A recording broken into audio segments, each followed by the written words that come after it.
Yo, what's up? Let me just say hi. What's really good? Yo, what's up? I'm Paul. You see me in my other videos. I mostly do SSL SiX videos for now. It's gonna be getting. Oh, there's a little bit. I'm gonna be doing some other types of videos as well in the future. In the future, that is coming soon. And so. But what I'm going to, I got a question on my YouTube. This dude commented on 2 videos, so I thought, I definitely needed to pay attention.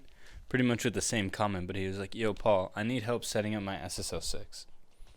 Super vague, right? And there's hella videos on YouTube that probably teach this, but I would say that a lot of them are geared for more complex setups. And so, this is like a simple, that's not even true, but I'm just going to do a multi-part video that kind of breaks down, multiple uses for the SSL SiX as well as, the in-detail process of doing it. I have a video in my channel where I do it without talking. I'm like playing sound and you can kind of hear like exactly what's going on with the routing as it's happening.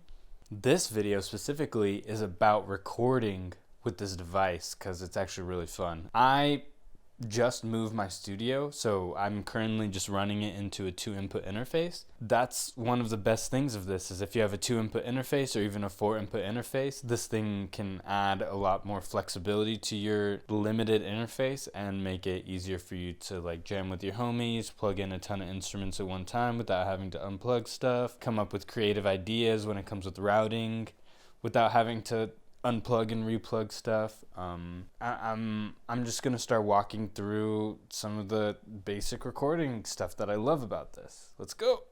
As you can see, I'm currently plugged into this channel. So, and it's a pretty awesome mic preamp. Sounds good. And it's cool that there's 2 of them. There's like a compressor and an EQ, which is really awesome. I love. You can see, I'll swing around the camera just a little bit. Earlier today, I was just recording that bongo and that tambourine. I can just be like recording into Ableton, and try to figure out my sound and just click the compressor button and, be able to hear it better and get like a little bit more crispness on the transients. And, those things can inspire my playing. And, just using a little bit of these things, not too much, can just help you enhance and kind of prepare you for what you're going to do in your DAW or, even later on in your chain, like you can do with this insert button here. I usually have like my main mic here, so plugging in like your main microphone that you like record in all the time, and then you can just like bring the fader up and down. Whenever you need to record audio, you just bring the fader up and down. And then the second one, I usually have my guitar or a bass, because having the preamp for that is really nice. And yeah, I have like a really nice Strat, and this preamp just like, it's pretty much how I feel like when I play the guitar through the preamp. I definitely, even with the Apollo and having like the Fender Tweed and like these very expensive like quote unquote DSP, I'd rather just like plug into this really clean, solid state preamp and just sound like Jesus. Yeah, guitar, bass here. Right now I have this synthesizer plugged into, I'll even turn it on. I have this synthesizer plugged into this channel here, and then I have this drum pad plugged into this channel here. So that allows me to just like have multiple instruments lined up, and then I can even plug in a 3rd instrument here and a 4th instrument here. If I want to. And then another thing you can do, which I do all the time, is have your mic here and then plug in a guitar or a bass chord here, and you can just switch between the line and the high Z just by like or the line and the mic just by hitting the line button. So that can be a way to like, line everything up, and then you can just like turn the line on when you want to use that line. And I got that. And then this is like a synthesizer that I got like on this channel right here. You can hear as it's coming in. Very spooky.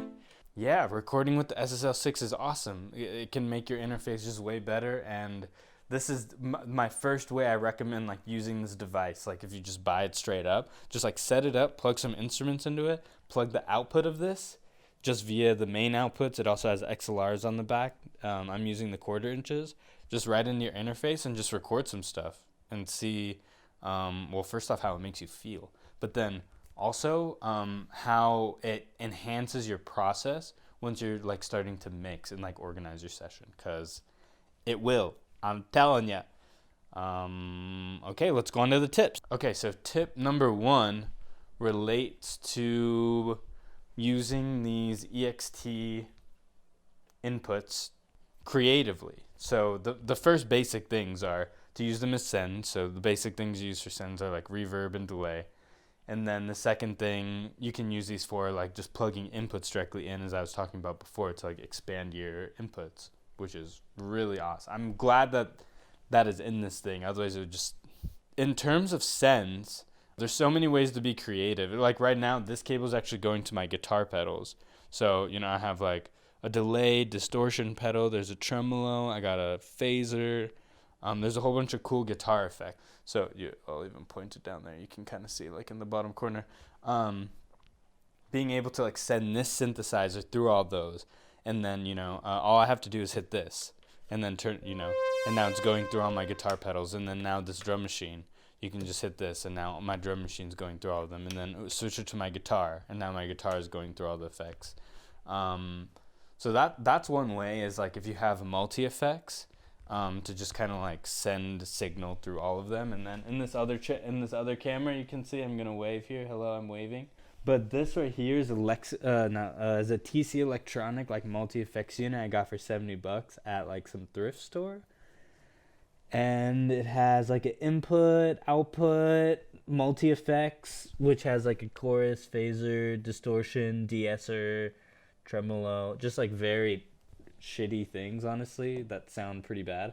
And then it has like a reverb delay. So even something like this was the first thing, or I had this before I got my SiX, and I was just like, let me use it as a send, and it just ended up being awesome. And then even having a chain for your send, right? So like starting with the multi effects unit, going into my pedals, and then this last one is actually a Lexicon reverb that I ended up buying a couple months after getting my SiX, just because I liked the TC Electronic reverb.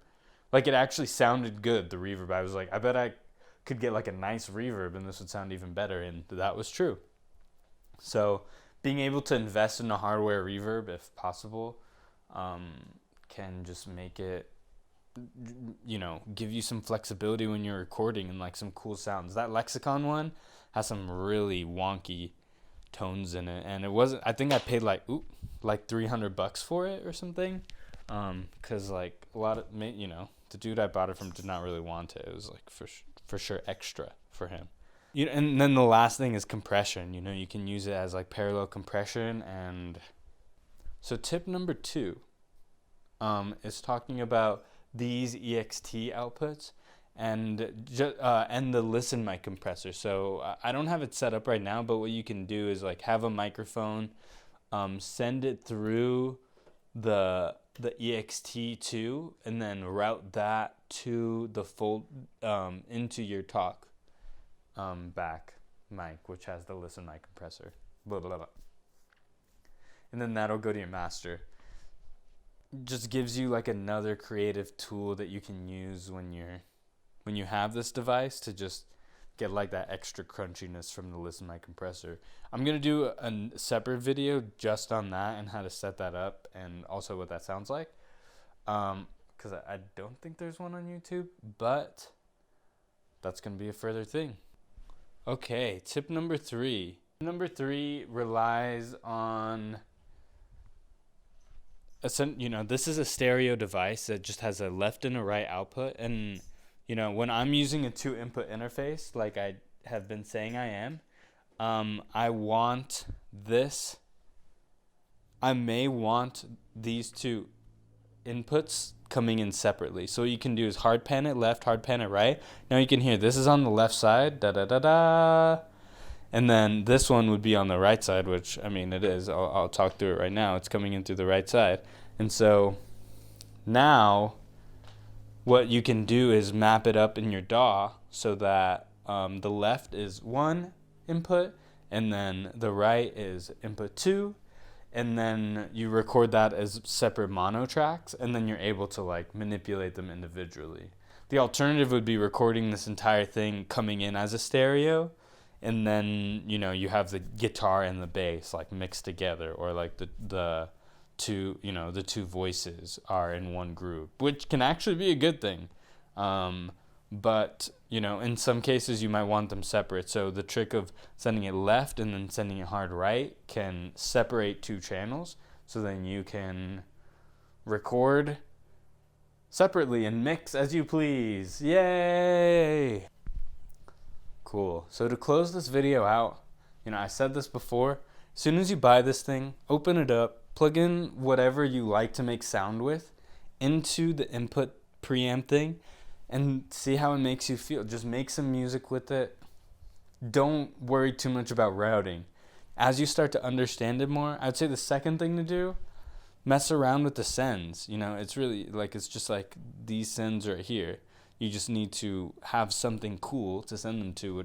Just go to your local music store and buy like a $60 distortion pedal or a reverb pedal, and you can just mono these. Even though they're stereo, you can mono send them out, and just mono send it to your mono little reverb pedal, and just like see how it sounds. See what it, run your weird little, your XLR thing that can't go through the reverb pedal, right? So that's one of the benefits, is I have a mic like this, and like I could run it through some really shitty, old school distortion pedal, and like, I would either need like a separate cable, or I need like some sort of inline preamp to like get the impedance right on the microphone.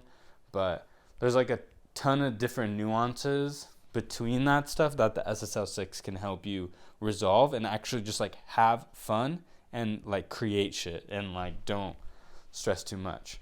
I'm gonna be, my next video, I'm actually, this exact thing you see right here, I'm just gonna be tearing this all apart, getting my SSL completely naked and ready to mix. I'm also gonna show you the back and just show you like some of the, as I deconstruct these parts, kind of on the back, like what's important to me. And then as we get into setting up for mixing, all the, you see this nasty bundle of cables over here, we're going to be talking about that and how all those things can like enhance the routing capabilities of our SSL.